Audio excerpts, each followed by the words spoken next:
Whip जारी है और आप इंचार्ज भी थे, तो कम से कम 2-3 बातें मैं आपसे करूंगा चर्चा, जो नई बातें हैं, जो अभी अखबारों में जो बहुत गहनतम पढ़ते होंगे उनको पता होगा, बहुत लोगों को नहीं पता होगा, लेकिन चूंकि लाइव टीवी पे हम इस समय देखे जा रहे हैं। तो एक चीज जो है कि पहला सवाल आपसे कि जो सेंट्रल विस्टा का निर्माण हुआ है और सेंट्रल विस्टा के निर्माण होने के बाद जो नॉर्थ ब्लॉक और साउथ ब्लॉक और प्रधानमंत्री कार्यालय खाली हुआ है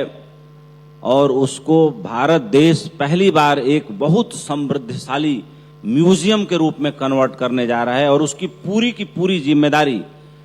परम आदरणीय गजेंद्र सिंह शेखावत जी के कंधों पर है। वो सारा उसका डिजाइन, उसका जो आर्किटेक्ट है, प्रधानमंत्री जी के विशेष दिशा निर्देशन में आप एग्जीक्यूट कर रहे हैं, आपकी टीम एग्जीक्यूट कर रही है। ये पूरा प्लान कब बना, कैसे बना सर, और ये काम कैसे हो रहा है, इस बारे में देश की जनता को बताएं थोड़ा।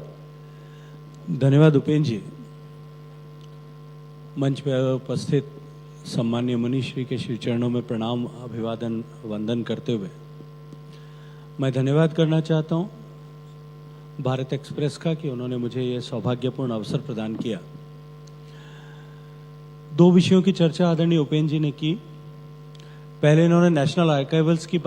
बात की। मित्रों, माननीय प्रधानमंत्री जी के नेतृत्व में भारत सरकार ने एक इनिशिएटिव लिया है,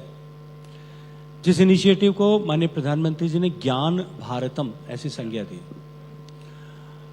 हम सब लोग बात करते हैं, आदरणीय उपेंद्र जी ने भी कहा कि देश में अथाह ज्ञान, समृद्ध ज्ञान जो है वो का भंडार देश में विभिन्न मठों के पास, विभिन्न मंदिरों के पास में, विभिन्न प्राइवेट इंस्टीट्यूशंस के पास में, नेशनल इंस्टीट्यूशंस के पास में, स्टेट यूनिवर्सिटीज के पास में लाखों की संख्या में इस तरह के पांडुलिपियों के रूप में संरक्षित है। स्वर्गीय अटल जी की सरकार जब थी तब पहली बार इन पांडुलिपियों के संरक्षण की बातचीत उन्होंने मैन्युस्क्रिप्ट मिशन के माध्यम से की थी और उस समय मोटे तौर पर एक बार एक डेटाबेस बनाया जाए, एक कैटलॉग बनाया जाए, इसको लेकर के मेटाडेटा बनाने के लिए चर्चा हुई। कुछ काम शुरू भी हुआ, कुछ पांडुलिपियों की पहचान भी हुई, लेकिन दुर्भाग्य से सरकार बदल जाने के कारण से बहुत सारे विषय उस समय एक बार स्टैंड स्टिल हो गए थे। अभी माननीय प्रधानमंत्री जी ने पुनः वो जिम्मेदारी संस्कृति मंत्रालय को देते हुए कहा कि इसको एक मिशन मोड में करने की आवश्यकता है। मैं आज आप सबके सामने गर्व से एक बात कह सकता हूं, सैकड़ों साल पहले लिखे हुए ऐसे सारे दस्तावेज, ऐसी सारी पांडुलिपियां जो पेड़ की छाल पे लिखी गई है, भोजपत्र पे या पेड़ के पत्ते पर लिखी गई है, बहुत सारी ऐसी है जो हाथ से बने हुए सिल्क के कागज पे, कपड़े पे लिखी गई है, हाथ से निर्मित कागज पे लिखी गई है।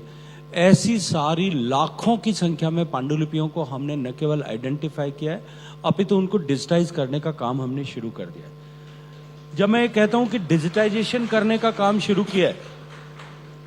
तो सामान्यतः लोगों के मन में यह होता है कि हम उसको जेरोक्स करके और उसको डिजिटल कॉपी में कहीं किसी एक रिपोजिटरी में स्टोर करेंगे, लेकिन माननीय प्रधानमंत्री जी का मार्गदर्शन और उनका विजन इससे कहीं आगे था। उन्होंने कहा कि न केवल इसको डिजिटाइज करें, करके स्टोर करें, अपितु वो, क्योंकि हमारी पांडुलिपियां विभिन्न विषयों पर, जिसमें एस्ट्रोनॉमी से लेकर के एग्रीकल्चर तक, मनुष्य के स्वास्थ्य से लेकर के पशुओं के स्वास्थ्य तक, आप सब लोगों को आश्चर्य होगा, हाथी की चिकित्सा को लेकर के सैकड़ों की संख्या में पांडुलिपियां लिखी गई है। गज चिकित्सा सैकड़ों की संख्या में पांडुलिपियों में उद्धृत है। ऐसे जीवन से जुड़े हुए हर विषयों में जो समृद्ध ज्ञान का भंडार है, वो समृद्ध ज्ञान का भंडार हम विभिन्न भाषाओं में जो लिखा गया है, उनमें से बहुत सारी भाषाएं अभी ऐसी हैं जो अभी डिसाइफर्ड भी नहीं है, जो लोग जानते भी नहीं है, वो खो चुकी हैं। उन भाषाओं को खोजने से लेकर के जो विभिन्न भाषाओं में पांडुलिपियां लिखी गई है, उन सब को डिजिटाइज करके उनको कंप्यूटर रीडेबल फॉर्मेट में लाया जा सके, इस तरह की भाषा में उनको हम कन्वर्ट करें कि सीधे कंप्यूटर उनको पढ़ सके। कंप्यूटर को पढ़ने की भाषा में आने के बाद में लाभ यह होगा कि आज आर्टिफिशियल इंटेलिजेंस के जमाने में वो किसी भी भाषा में ट्रांसलिटरेट की जा सकती है। और अभी जब माननीय प्रधानमंत्री जी के नेतृत्व में भारत में एआई समिट हुई, जो दुनिया की सबसे बड़ी एआई समिट थी, उसमें जो इंडिया पवेलियन था, उस इंडिया पवेलियन में प्रधानमंत्री जी के निर्देश पर हमको अवसर दिया गया था और हमने अपने ज्ञान भारतम के में के तहत जो हम काम कर रहे हैं उसको वहां एग्जिबिट किया था कि हम किस तरह से एआई के उपयोग करके अपना एलएलएम डेवलप करके उससे डिफरेंट लैंग्वेजेस में लिखी गई पांडुलिपियों को, मैन्युस्क्रिप्ट्स को किस तरह से डिजिटाइज कर रहे हैं और उसको ट्रांसलिटरेट कर सकते हैं।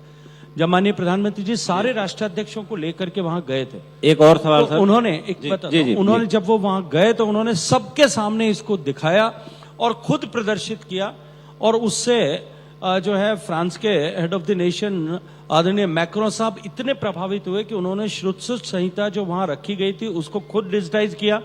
उस डिजिटल इमेज को एनहेंस किया, एनहेंस करके उसको अब जो है कंप्यूटर रीडेबल फॉर्मेट में लेके आए, और फिर उनके सामने सुश्रुत का एआई अवतार उसको फ्रेंच में बोल करके सुना रहा था। ओह क्या वाज बात। So impressed with that. लगभग 50 लाख से ज्यादा ऐसी मैन्युस्क्रिप्ट्स को आइडेंटिफाई करके हमने देश में 27 से ज्यादा ऑर्गेनाइजेशंस के साथ में अपना एमओयू किया है। उनके माध्यम से हम इन सारी एक्टिविटीज को एक साथ गति के साथ में